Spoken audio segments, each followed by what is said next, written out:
साथियों नमस्कार। Uttar Pradesh PCS mains की परीक्षा जो है 2025 की वो चल रही है। आप जानते हैं 30 मार्च 2025 को जो पेपर हुआ है जीएस पेपर 1 और जीएस पेपर 2, मैं बात उसके बारे में करूंगा कि क्या उसका सीन है। इस वीडियो में आप जीएस पेपर 1 का रिव्यू समझ लीजिए, ठीक से देख लीजिए।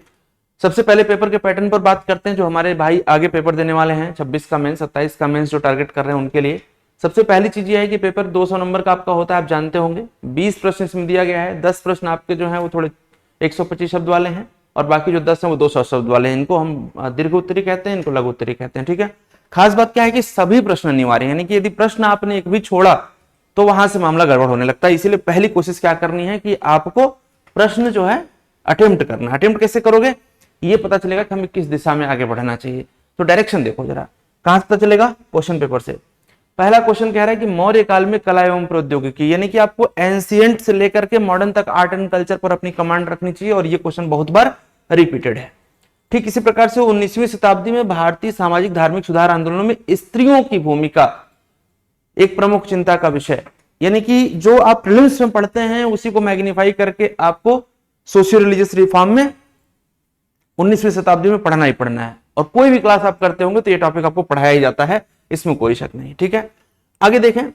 अगला क्वेश्चन आपके सामने जो रखा गया है वो पूछ रहा है extremism was a reaction against the ideas of models. कई बार सवाल पूछा गया, रिपीटेड सवाल है एक्सट्रीमिज्म पर बहुत बार। साथ ही साथ देखो पूछ रहा है कि क्या वैश्वीकरण सांस्कृतिक एकीकरण और सांस्कृतिक संघर्ष दोनों को अग्रसर करता है, स्पष्ट कीजिए। कंटेम्पररी क्वेश्चन है। ग्रामीण भारत के विकासात्मक मुद्दों के संदर्भ में निरक्षरता और गरीबी के बीच क्या संबंध है? देखिए पकड़ने की जरूरत है। यही क्वेश्चन बार बार इधर से उधर रिपीट करके आधा हिस्सा कहीं जोड़ करके आपके सामने बार बार आ रहा है। अगला क्वेश्चन हम देखें। आधुनिक भारत में क्षेत्रवाद चुनौती और अवसर दोनों है। भाई रीजनलिज्म के अपने कुछ फायदे भी हैं, कुछ नुकसान भी हैं। यही क्वेश्चन इससे पहले भी पूछा जा चुका है। क्वेश्चन नंबर 7 देखिए कि भारत में हिम नदों की प्रकृति में विभिन्नताओं की समीक्षा कीजिए। भारत में मैंग्रोव और प्रवाल भित्तियों की बात करी तो ये तो रिपीटेड टॉपिक है ना, बार बार पूछा जा रहा है। पिछले 10 सालों में आप देखोगे तो कई बार पूछा गया है। इसके बाद देखो आईआर से जो क्वेश्चन टच कर रहे हैं, चीन भारत सीमा विवाद के उद्भव विस्तार और निहितार्थ का परीक्षण कीजिए, यानी कि जियोग्राफिकल बाउंड्री पर आपसे जो बाउंड्री डिस्प्यूट हमारा है वहां पर बात कर रहे हैं। साथ में मानसून की उत्पत्ति के अभिनव सिद्धांतों का आलोचनात्मक परीक्षण कीजिए, ये भी क्वेश्चन बार बार पूछा जा रहा है। यानी कि आप देख सकते हैं कि शुरू के 10 क्वेश्चन में मैक्सिमम क्वेश्चन ऐसे हैं जो पीछे पूछे जा चुके हैं किसी न किसी रूप में। अगला 10 क्वेश्चन देखिए। अगला 10 क्वेश्चन एकदम one of the most favourite question माना जाता है किसका? यूपीपीसीएस का। सरदार पटेल साहब की जो भूमिका रही है भारत के एकीकरण में। एक तो ये क्वेश्चन आप कह सकते हैं कि जब से सिलेबस में थोड़ा चेंज हुआ है कंटिन्यूअसली यही सवाल पूछा जा रहा है। क्यों? क्योंकि आपके सिलेबस में साफ साफ लिखा है कि पोस्ट इंडिपेंडेंस में आपको 1947 से 1964 तक पढ़ना है। तो ये क्वेश्चन बहुत ही जेन्युइन है। 1857 से 1947 का कालखंड भारत के इतिहास का अत्यधिक परिवर्तन का काल था, इस कथन का विश्लेषण कीजिए। इसमें इंपॉर्टेंट बात यह है कि आपको बस केवल कम शब्द में अपनी पूरी बात को पिरोने आना चाहिए, इसके लिए राइटिंग प्रैक्टिस मैटर करेगी। बाकी क्वेश्चन तो वही रिपीटेड मिलेंगे।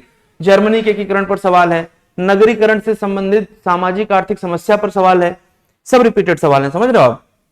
भारतीय विवाह एवं नातेदारी व्यवस्था पर वैश्वीकरण का क्या प्रभाव दिखाई देता है, बस इसे आप अपनी भाषा में लिख सकें अच्छे से। और बाकी देखो लास्ट के 4 क्वेश्चन तो ऐसे हैं जो रिपीट हैं बिल्कुल एज इट इज, क्योंकि फ्रंटियर और बाउंड्री में डिफरेंस यूपीपीसीएस का most favourite question, multi time repeated. इसके बाद कॉन्टिनेंटल सेल्फ कई बार पूछा गया है। साथ में हमने कहा कि रिफ्यूजी और इन्फिल्ट्रेटर्स में डिफरेंस लगातार पूछ रहे हैं।